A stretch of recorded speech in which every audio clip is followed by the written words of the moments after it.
안녕하세요. 미더슨 가족 여러분. 오늘 하루도 또 이번 한 주간도 하나님이 여러분들과 동행하시고 정말 하나님께서 여러분들에게 말씀해 주시고 하나님께서 여러분들의 마음에 하나님의 사랑을 충만하게 부어주시길 기도합니다. 이 시간 사도신경 하심으로 10월 18일 화요일 새벽 예배를 시작하도록 하겠습니다. 전능하사 천지를 만드신 하나님 아버지를 내가 믿사오며 그 외아들 우리 주 예수 그리스도를 믿사오니 이는 성령으로 잉태하사 동정녀 마리아에게 나시고 본디오 빌라도에게 고난을 받으사 십자가에 못 박혀 죽으시고 장사한 지 사흘 만에 죽은 자 가운데서 다시 살아나시며 하늘에 오르사 전능하신 하나님 우편에 앉아 계시다가 저희로서 산 자와 죽은 자를 심판하러 오시리라. 성령을 믿사오며 거룩한 공회와 성도가 서로 교통하는 것과 죄를 사하여 주시는 것과 몸이 다시 사는 것과 영원히 사는 것을 믿사옵나이다. 아멘. 찬송가 442장 함께 찬양하시겠습니다. 찬송가 442장 저 장미꽃 위의 이슬 함께 찬양하시겠습니다.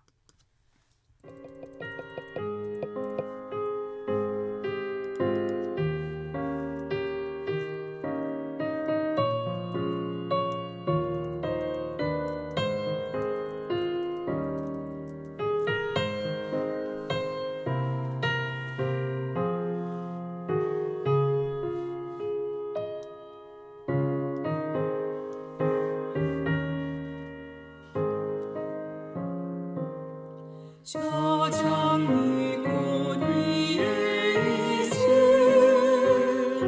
아직 맺혀 있는 그때에 그의 소리 들리니 주 음성 분명하다. 주님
기도하시겠습니다. 하나님, 주님께서 우리와 동행하시면서 우리의 걸음을 인도하여 주시고 우리에게 말씀하여 주시고 우리를 깨닫게 해주시기를 간절히 기도합니다. 엠마오 마을로 가는 그 제자들과 함께 하시면서 그들에게 말씀을 풀어주셨던 것처럼 우리가 매일매일의 삶 가운데서 하나님께서 알려주시는, 풀어주시는 그 말씀으로 삶을 살아가길 원합니다. 하나님, 우리를 깨우쳐 주시옵소서. 무엇보다도 우리 가운데 하나님의 말씀을 사모하는 마음을, 정말 하나님을 더 이해하고 싶어하고 하나님의 말씀을 더 깊이 듣기를 원하는 마음을 허락하여 주시옵소서. 우리의 걸음걸음을 인도하여 주시옵소서. 우리와 동행하여 주시고 우리를 깨우쳐 주시옵소서. 감사합니다. 예수님의 이름으로 기도하였습니다. 아멘. 오늘 함께 나누실 말씀은 신명기 1장 1절에서 18절까지의 말씀입니다. 신명기 1장 1절에서 18절까지의 말씀입니다. 제가 봉독하도록 하겠습니다. 신명기 1장 1절에서 18절까지의 말씀입니다. 이는 모세가 요단 저쪽 숲 맞은편의 아라바 광야 곧 바란과 도벨과 라반과 하세롯과 디사합 사이에서 이스라엘 무리에게 선포한 말씀이니라. 호렙산에서 세일산을 지나 가데스 바네아까지 10하루길이었더라. 40째 해 11째 달 그 달 첫째 날에 모세가 이스라엘 자손에게 여호와께서 그들을 위하여 자기에게 주신 명령을 다 알렸으니 그때는 모세가 헤스본에 거주하는 아모리 왕 시온을 쳐 죽이고 에드레이와에서 아스다롯에 거주하는 바산 왕 옥을 쳐 죽인 후라. 모세가 요단 저쪽 모압 땅에서 이 율법을 설명하기 시작하였더라. 일러스되 우리 하나님 여호와께서 호렙산에서 우리에게 말씀하여 이르시기를 너희가 이 산에 거주한 지 오래니 방향을 돌려 행진하여 아모리 족속의 산지로 가고 그 근방 곳곳으로 가고 아라바와 산지와 평지와 네겝과 해변과 가나안 족속의 땅 레바논과 큰 강 유브라데까지 가라. 내가 너희의 조상 아브라함과 이삭과 야곱에게 맹세하여 그들과 그들의 후손에게 주리라 한 땅이 너희 앞에 있으니 들어가서 그 땅을 차지할지니라. 그때 내가 너희에게 말하여 이르기를 나는 홀로 너희의 짐을 질 수 없도다. 너희의 하나님 여호와께서 너희를 번성하게 하셨으므로 너희가 오늘날 하늘의 별같이 많거니와 너희 조상의 하나님 여호와께서 너희를 현재보다 1000배나 많게 하시며 너희에게 허락하신 것 같이 너희에게 복 주시기를 원하노라. 그런즉 나 홀로 어찌 능히 너희의 괴로운 일과 너희의 힘겨운 일과 너희의 다투는 일을 담당할 수 있으랴. 너희의 각 지파에서 지혜와 지식이 있는 인정받은 자들을 택하라.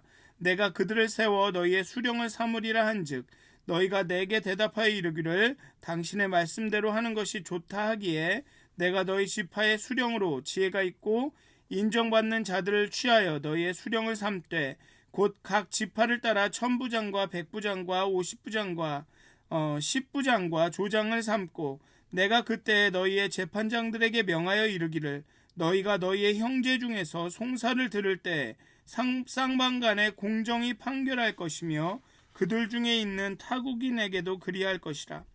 재판은 하나님께 속한 것인즉 너희는 재판할 때에 외모를 보지 말고 귀천을 차별 없이 듣고 사람의 낯을 두려워하여 하지 말 것이며 스스로 결단하기 어려운 일이 있거든 내게로 돌리라.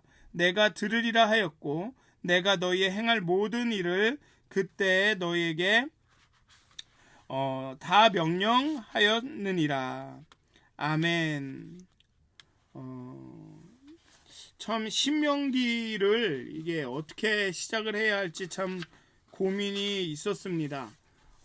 그냥 1장 1절부터 시작하면 되나 아니면 사전에 무슨 그 주석 책에 나와 있는 것처럼 개관을 다 설명하고 작성 연대 저자 이런 걸 다 설명해야 하나 고민이 있었습니다. 왜냐하면 이 언급해야 할 게 너무 많기 때문에 이걸 다 하다 보면 이 성경을 읽는 것에 어쩌면 또 방해가 될 수도 있고 여러 가지 생각들을 했습니다. 근데 몇 가지만 좀 말씀을 드리면 신명기는 모세오경, 창세기, 출애굽기, 레위기, 민수기, 신명기, 즉 모세오경의 마지막 책 결론에 속합니다. 그리고 결론이면서 동시에 여호수아서에서 열왕기하에 이르는 이 역사서의 서론이기도 합니다. 그러니까 어떤 뭐라 그럴까요? 그 연결점이 되는 거죠. 모세오경과 이 역사서를 연결해주는 어쩌면 그 사이에 있는 어떤 이스라엘 역사에서 어떤 전환점에서 쓰여진 글이다라고 볼 수도 있는 거죠. 가나안 정착에서부터 포로기에 이르는 이스라엘의 그 역사를 제대로 파악하기 위해서는 신명기를 읽어야 합니다. 왜냐하면 그 이스라엘의 그런 역사를 해석할 수 있는 눈을 주기 때문에 그렇죠. 왜냐하면 간단하게 얘기하면 이스라엘이 이토록 어려움을 겪는 것은 결국은 하나님께 반역하고 하나님의 말씀에 순종하지 않았기 때문이다라는 그 해석의 틀을 제공하는 것이 신명기라는 것입니다. 그래서 본문에 들어가기 앞서서 정말로 꼭 알았으면 하는 그런 것 몇 가지만을 한 3가지 정도만을 언급하려고 합니다. 언급할 게 많긴 하지만 그 중에서 좀 신명기를 읽으실 때 좀 도움이 많이 되는 것 3가지를 언급하려고 합니다. 첫째로 신명기는 모세의 말입니다. 더 분명히 이야기하면 모세를 통해 전달되는 하나님의 말씀입니다. 설교입니다. 죽음을 앞둔 모세가 이스라엘의 과거를 회고하면서 또한 앞으로 나아갈 미래를 바라보면서 하나님의 백성으로 이끌어가야 할 삶은 어떠한 삶인지에 대해서 이야기하고 있습니다. 즉 가나안에 들어가서 하나님의 백성으로서 그 정체성을 지키고 살아가려면 어떻게 해야 하는지를 말하고 있습니다. 하나님의 백성의 삶은 어떠한 삶이 되어야 하는지에 대해서 말하고 있습니다. 재미있는 것은 물질이 존재하고 어떤 구체적인 삶이 존재하고 그에 대한 정신을 말하는 것이 아니라 하나님의 말씀이 물질의 근거가 되는 하나님의 말씀이 먼저 나오고 그리고 어떤 현실의 삶인 가나안의 삶이 이어진다라는 것입니다.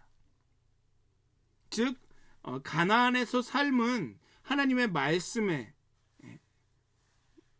모세를 통해서 선포되는 하나님의 말씀에 근거해야 한다는 것이죠. 그래서 신명기의 중심에는 이 책의 중간 부분에는 규례와 법도가 있습니다. 규례와 법도가 있습니다. 그런데 여기에 말하는 신명기에서 말하는 이 법도와 규례는 일반적인 법률과는 앞에서 나온 레위기나 그런 법률과는 조금 성격이 다릅니다.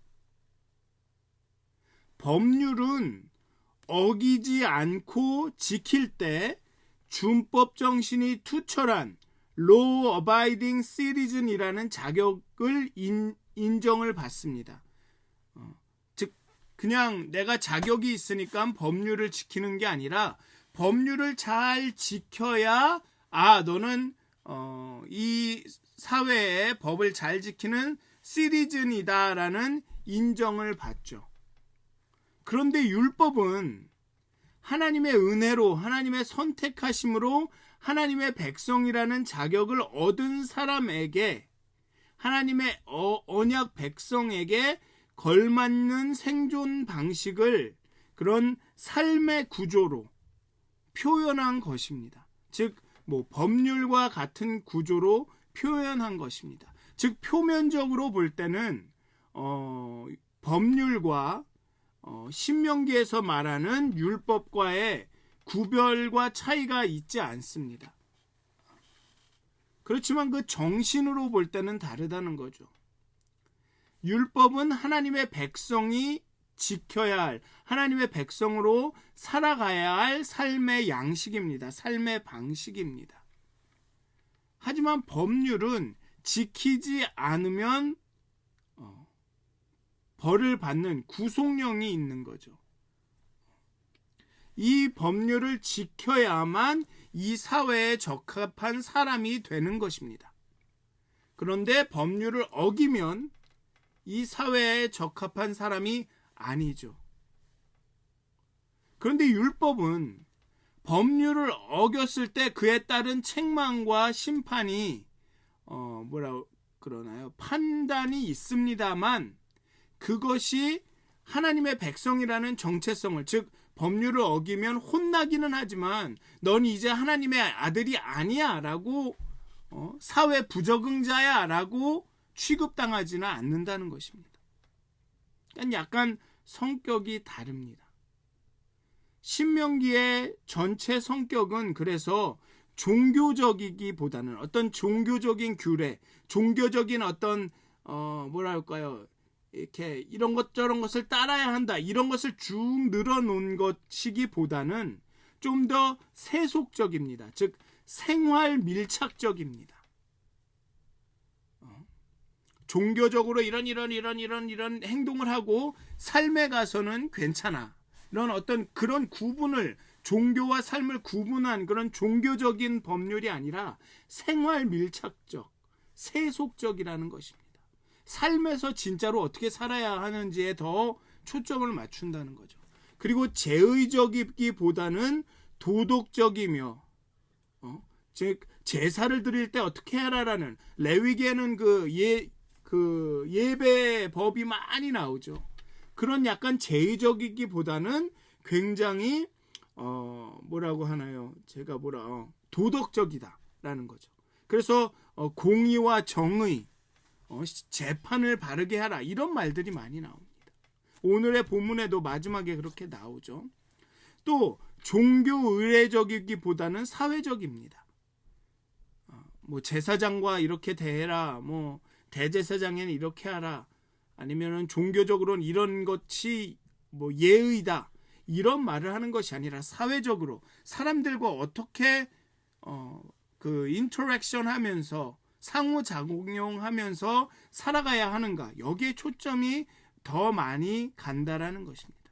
그래서 이 신명기는 제사장적인 관점보다는 레위기가 어떻게 보면 레위라는 제사장들의 그런 관점으로 법을 쭉 정한 것이라면, 이 신명기는 그 사람들의 지도자, 지혜자, 이런 관점에서 쓴 것 같은 느낌을 준다라는 것입니다. 이 신명기를 읽거나 이 신명기의 법을 지키는, 따르는 사람들과의 이 관계를 규정한 것을 보면, 법률은 존중하라, 준수하라, 넌 이것을 무조건 지켜라 라는 그러한 관계를 설정을 하지만, 신명기의 율법은 사랑하라고 그 관계를 규정합니다. 사랑이라는 관계를 설정을 합니다. 그래서 신명기 6장에 보면 하나님을 내 마음과 내 뜻과 내 정성과 힘을 다해 사랑하라라는, 어떻게 보면 아주 근원적인 궁극적인 법이죠. 하나님의 10개가 나오기 전에 궁극적인, 어쩌면 10개의 근본을 이룰 수 있는 하나님을 사랑하라라는 말을 하죠. 구약을 창세기부터 쭉 읽어보면 하나님을 사랑하라는 말이 신명기 6장에서 처음 나옵니다. 그 전까지는 하나님께 대한 이스라엘의 태도는 믿는 것, 경외하는 것, 두려워하는 것, 순종하는 것이었습니다. 그러한 이스라엘의 하나님에 대한 태도를 신명기 6장 5절은 사상 최초로 사랑하라는 가르침으로 교정합니다. 하나님을 신앙하는 믿음의 지평을 머리에서 가슴으로 옮겨 놓은 것입니다. 이스라엘의 신앙을 종교 의례 중심에서 기도와 말씀 중심의 신앙으로 변화시켜 놓은 책이라고도 할 수 있습니다. 그러니까 여러분들이 이 책을 읽으실 때 이건 규례야, 법률이야, 딱딱해 라고 읽으시기보다는 이게 사랑하는 자신의 백성들에게 쓴 글, 모세가 하나님의 사랑을 알고 또 하나님이 사랑하시는 백성들이 가나안에 가서 하나님과의 그 사랑을 계속 유지하기를 바라는 그런 목적을 갖고 쓰인 글이라는 그런 생각을 갖고 이 책을 읽으시면 아마 어쩌면 신명기가 다르게 보일 수 있다라는 것입니다. 그 전까지는 어쩌면 그냥 모세의 회고록 아니면 모세가 이렇게 자신이 말한 법률을 정리해 놓은 글, 좀 약간 그렇게 간단하게 보셨다면 이게 사랑이라는 관점에서 쓰여진 책이다라고 좀 그런 생각으로 이 책을 다시 읽어보셨으면 좋겠습니다. 40여 년의 광야 생활을 해온 모세가 약속의 땅을 앞두고 이스라엘 백성이 하나님의 언약 백성으로서 하나님께서 사랑하시고 하나님을 사랑해야 하는 그런 백성으로서 가나안에서 살아남기를 바라는, 하나님의 언약이 그들을 통해서 성취되기를 바라는 간절함이, 그 민족에 대한 사랑이 배어있는 모세의 마지막 유언, 마지막 설교로 읽으셨으면 좋겠습니다. 그냥 무미건조한 법전이 아니라 이렇게 절절한 사랑이 이 근본이 되는, 이 바탕에 깔려있는 글로 읽으셨으면 좋겠습니다. 그리고 둘째로, 앞에서도 잠깐 언급은 했지만 이 책은 경계선에 쓰여져 있는 책입니다. 어떤 변화를 앞두고 트랜지션을 앞두고 쓰여진 책입니다. 즉 모세의 오경이 끝나고 이제 역사서가 시작되는 그 광야의 시기를 끝나고 이제 정착 생활을 시작하는 그런 경계에 쓰여진 책입니다. 회고록이기도 하지만, 과거를 돌아보는 그런 책이기도 하지만 또 앞을 내다보며 소망 가운데 쓰여진 책입니다. 그래서 과거의 이스라엘의 실수를 반복하지 말라는 경고도 있지만, 가나안에서 하나님의 백성으로 앞으로 번성하면서 살아갈 것에 대한 소망도 있습니다. 또 이 책은 요시야 왕이 나중에 요시야 왕이 종교 개혁을 단행하던 시기에 아주 큰 역할을 한 책입니다. 그래서 요시야가 종교 개혁을 하던 당시를 배경으로 이 책을 읽을 수도 있습니다.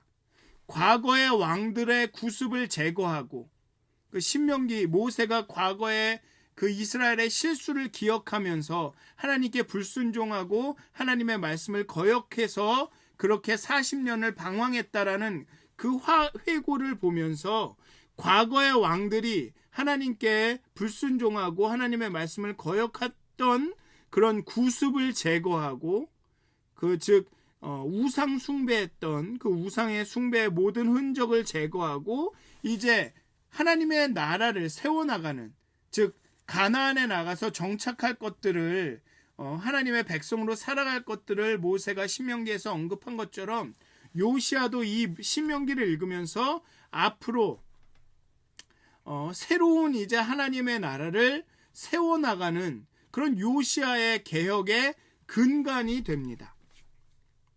특히 야훼 하나님만을 사랑하라라고 외치는 신명기는 그 당시 이 혼합주의 신앙에 빠져 있는 이스라엘의 예배를 개혁하는 근거가 되죠. 그래서 신명기가 새로운 그 개혁, 새로운 역사적인 변화를 앞두고 있는 요시야와 이스라엘 백성들에게 근거가 됩니다. 그렇게 사이에 쓰여져 있는 책이기 때문에 그렇습니다. 큰 변화를 앞둔 이스라엘 백성을 위해 쓰여진 책이었기에 요시야가 하나님을 위해서 그 예배를 바꾸고 이스라엘을 바꾸는 그런 사이에 있는 그런 경계선에서 이 책을 읽고 이 책을 그 당시에 그런 어떤 개혁의 어떤 근거로 삼았다는 것이죠. 또 이 신명기는 바벨론 포로기에 있던 사람들로 하여금 자신들이 왜 포로가 되었는지를 이해하게 해줍니다. 그리고 회개와 반성을 하게 되죠. 그리고 이 회개와 반성이 이제 앞으로 자신들이 새롭게 이끌어 나갈 어떻게 보면 그 포로에서 귀환하여 예루살렘에서 이루어질 어떤 많은 것들을 또 바라보게 해줍니다. 바벨론 포로에서 풀려나 이스라엘로 돌아갈 때 마치 약속의 땅으로 들어가는 것처럼 희망과 소망을 품게 해주죠. 그 바벨론 포로에서 다시 자유인이 되는 그 경계에서 또 이 신명기를 읽을 수가 있습니다. 신명기는 이렇듯 경계에 있는 사람들에게 어떤 지침이 되기도 하고 방향을 제시하기도 합니다. 새로움을 앞두고 있는 사람들, 회개와 반성하며 회복하기를 소원하는 사람들에게, 이런 경계선에 있는 사람들에게 이정표와 같은 역할을 합니다.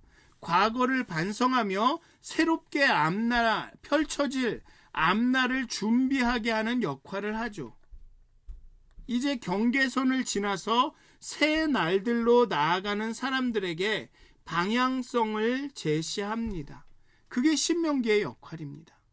그렇기 때문에 이제 50주년을 앞두고 희년을 앞두고 있는 우리 교회가 어쩌면 이 49주년의 이 마지막 몇 달간 이 신명기를 읽으면서 정말 과거를 돌아보고 정말 후회와 반성을 하고 회개하고 애통하고 돌이키고 또 앞으로 50년 새로운 희년을 맞이하면서 정말 하나님의 백성으로 새롭게 살아나갈 것들을 좀 이렇게 소망하면서 올해의 마지막 한 달 정도, 2달 정도를 그렇게 신명기를 읽으면서 보냈으면 좋겠습니다.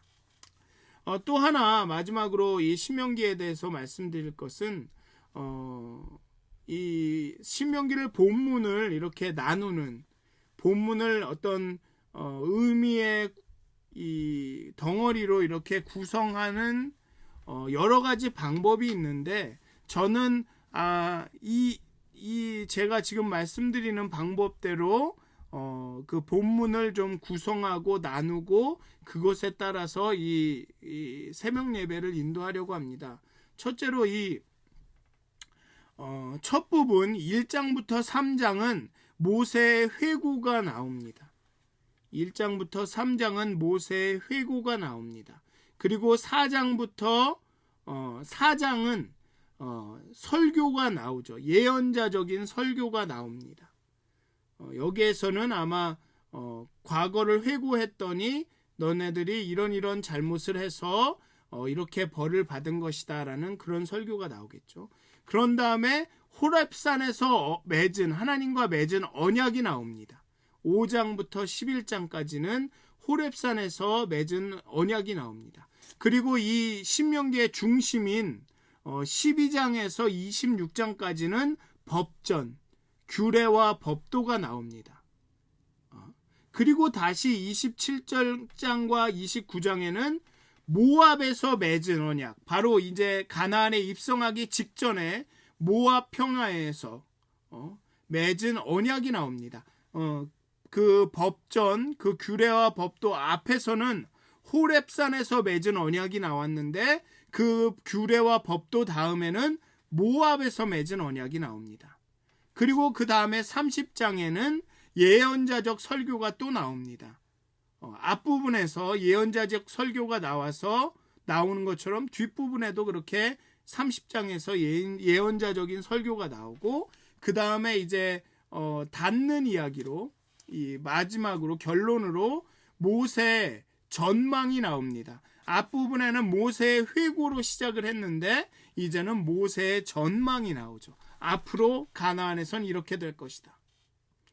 그렇게 해서 이게 뭐라 그럴까요? 양쪽 바깥에서 처음과 끝에서부터 이렇게 비슷한 패턴이 반복되면서 중심에 있는 하나님의 법전으로 연결이 되는 제가 요거는 요 표는 어떻게 해서든 뭐 카톡에 올려드리든 아니면은 이 영상에 이렇게 포함을 하도록 하겠습니다. 어쨌든 오늘 본문은 이제 1장부터 3장은 오늘 본문을 포함한 1장부터 3장은 모세의 회고입니다. 과거를 돌아보죠. 먼저 1절에서 5절까지는 모세 자신이 아닌 누군가가 이 배경을 설명하는 것 같습니다. 이 모세가 한 그 고별 설교가 어디에서 이루어졌는지에 대해서 좀 설명을 합니다. 장소와 시간을 알려주죠.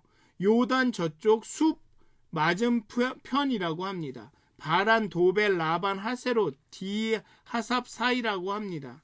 이는 사해에서 약간 위쪽 지역입니다. 그러니까 사해에서 북동쪽 부분, 그 요단강이 이렇게 내려오다가 사해로 이렇게 커지기 바로 그 윗부분 직전 거기를 말합니다. 여기서 민수기에는 여기를 모압 평지라고 말합니다. 즉 여기서 요단만 건너면 바로 가나안 땅 여리고로 들어가는 약속의 땅에 들어가기 직전에 이스라엘 백성을 향하여서 모세가 이제 하나님의 말씀을 전하죠.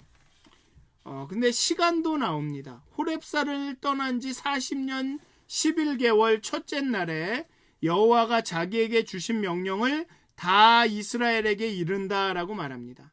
그런데 그 바로 직전에 호렙산에서 가데스 바네아,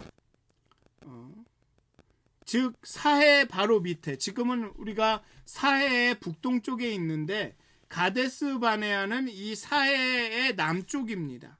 그러니까 원래 경로는 이 사해 남쪽으로 와서 이 사해를 오른쪽으로 끼고, 즉 사해 왼쪽으로 돌아서 가나안의 남쪽으로 이렇게 올라갈 계획이었죠. 먼저는. 그런데 이스라엘의 불순종으로 이 사람들이 광야를 돌아서 이제 사해를 이렇게 오른쪽으로 돌아서 이렇게 북쪽으로 올라가서 가나안 지역으로 들어가는 것입니다. 그런데 이제 오늘의 본문은 처음에 이제 호렙산, 즉 시내산에서 말씀을 받고 광야에 행군을 한지 해서 가데스 바네아까지 오는데 10하루길이라고 언급을 합니다. 그리고 가데스 바네아에서 정탐꾼들이 믿음으로 돌아와서 이스라엘 백성을 격려해서 거기서 가나안으로 올라갔다면 벌써 40여 년 전에 가나안에 들어갔을 텐데 뭐 10며칠 만에 가나안에 도착했을 텐데 라고 약간 뭐라 그러죠? 경고를 하는 거죠. 비난을 하는 것입니다. 은근히 비난의 조가 있는 것입니다.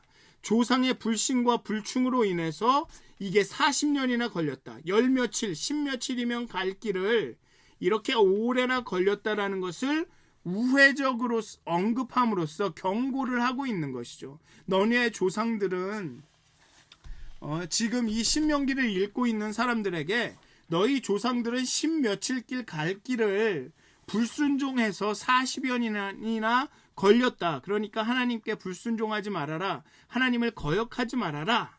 라고 경고를 하는 것입니다. 너희들은 실패하지 마라. 라고. 그리고 이제 모세의 이야기가 시작이 됩니다. 6절부터 시작이 되죠. 여기에 보면 조금 더 배경이 나오는데 그때는 모세가 헤수본에 거주하는 아모리 왕 시혼을 쳐 죽이고 에드레이에서 아스타롯에 거주하는 바산 왕 옥을 쳐 죽인 후라. 이것은 아마 민수기를 읽을 때 기억이 나실 것입니다. 이렇게 모압 평지에 와서 북쪽으로 옥 있는 데까지 쳐들어가서 거기도 다 점령을 하고, 즉 요단강의 오른편을 동편을 다 점령을 하죠. 그리고서 이제 가나안에 들어갈 준비를 하는 것입니다. 이제 그 부분에 그때쯤에 이제 모세가 이 설교를 시작을 하는 것이죠. 그래서 모세의 이야기는 호렙산에서 시작이 됩니다. 애굽 출애굽을 해서 호렙산에까지 이르는 그 얘기는 하지 않고 호렙산에서 시작해서 광야를 지나는 광야의 이야기를 시작을 합니다. 출애굽하여 호렙산, 여기는 신의 산이죠. 이것도 왜 호렙산을 신의 산으로 하느냐, 이 설명이 많이 필요한데 아마 이 산이 봉우리가 많은 큰 산이었던 것 같습니다. 그래서 어떤 봉우리는 호렙이라고 부르고 어떤 봉우리는 사이나이, 시내라고 불렀던 것 같습니다. 어쨌든 이 호렙산, 시내산, 그래서 신명기에서는 여기를 호렙산이라고 부릅니다. 시내산이라고 안 하고, 민수기에서는 시내산이라고 하는데, 호렙산에 도착하여서 모세가 여호와의 말씀을 받고 십계를 받을 때부터, 그때부터 시작을 하죠.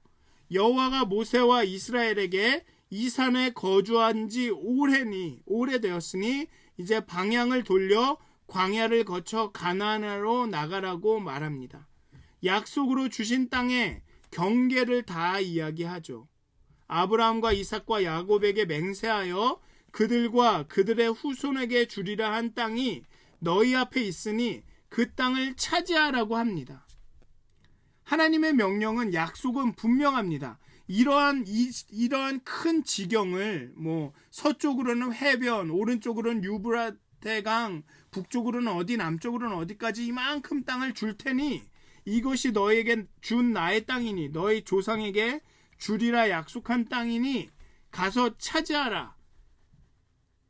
하나님의 명령은 분명합니다. 하나님의 언약은 분명합니다. 그런데 이들은 이 명령과 약속을 지키지 못했습니다. 하나님께 거역했습니다. 그래서 40여 년을 방황했고 나중에 이 가나안에 들어가 이스라엘의 왕국을 세우지만 하나님이 언약하신 그 모든 땅을 차지하지 못합니다.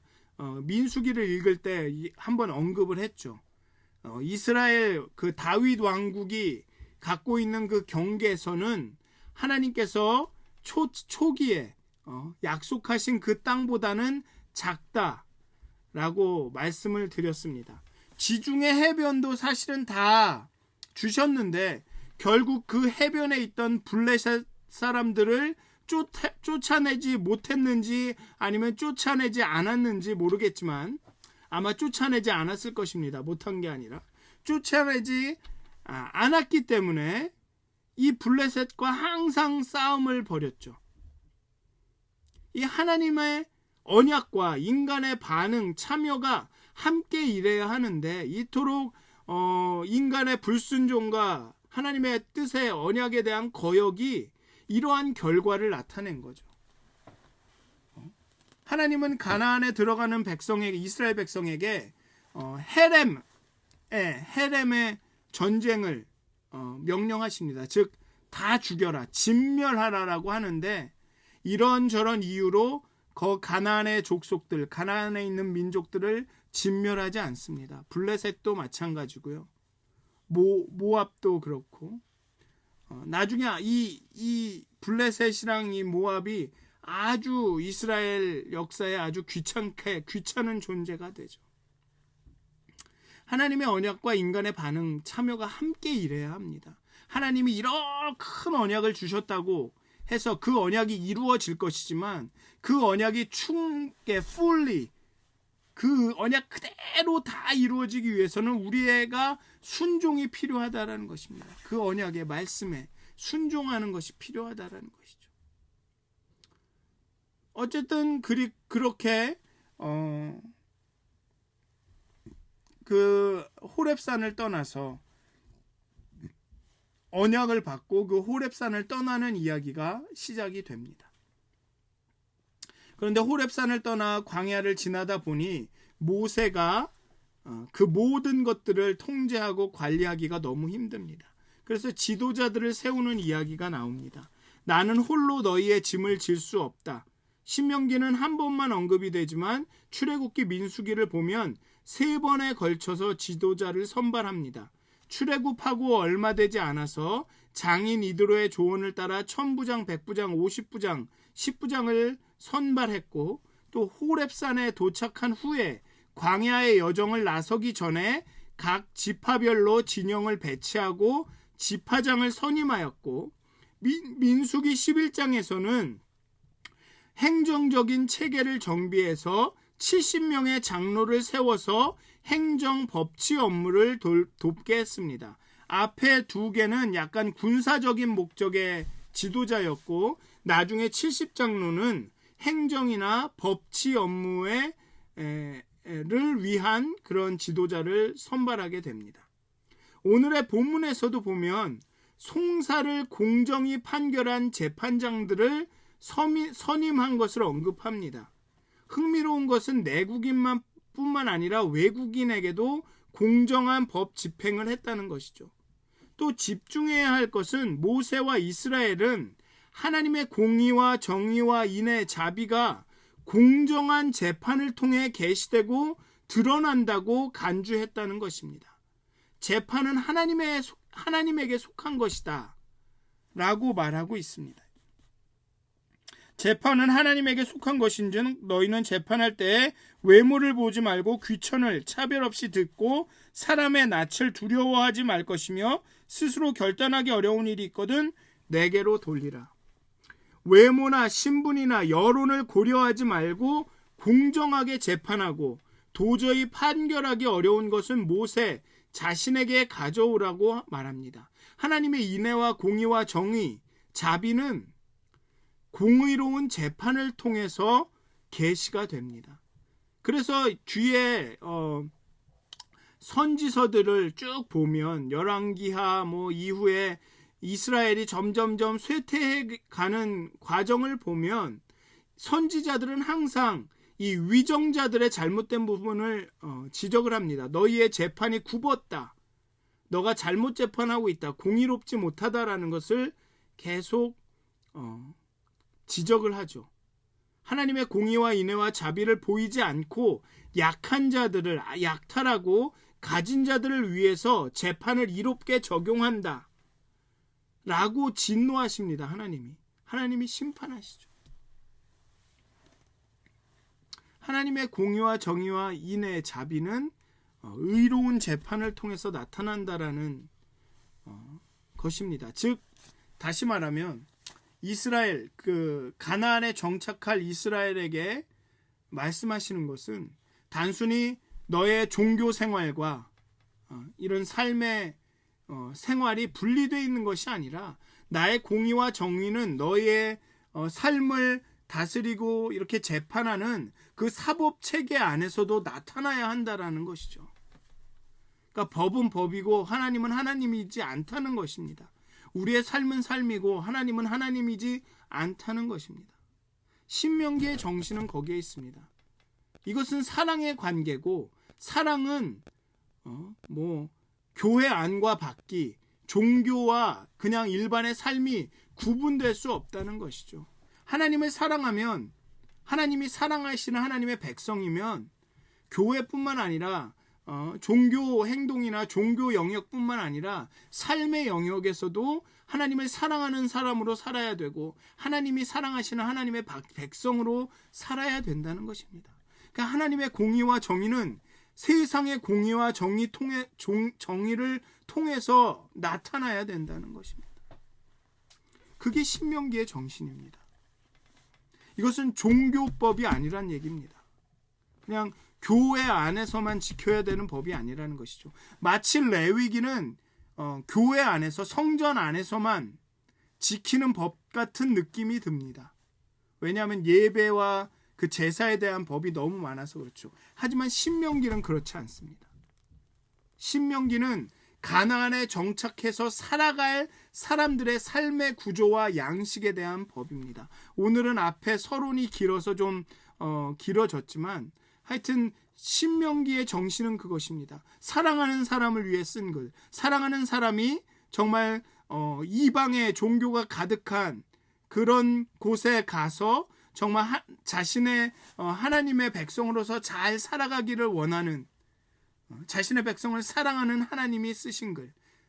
자신의 동료 백성을 사랑한 모세가 하나님의 말씀을 전한 글이라는 그 마음으로 그것을 그 정신을 그 생각을 계속 가져가시면서 앞으로 신명기를 읽으셨으면 좋겠습니다.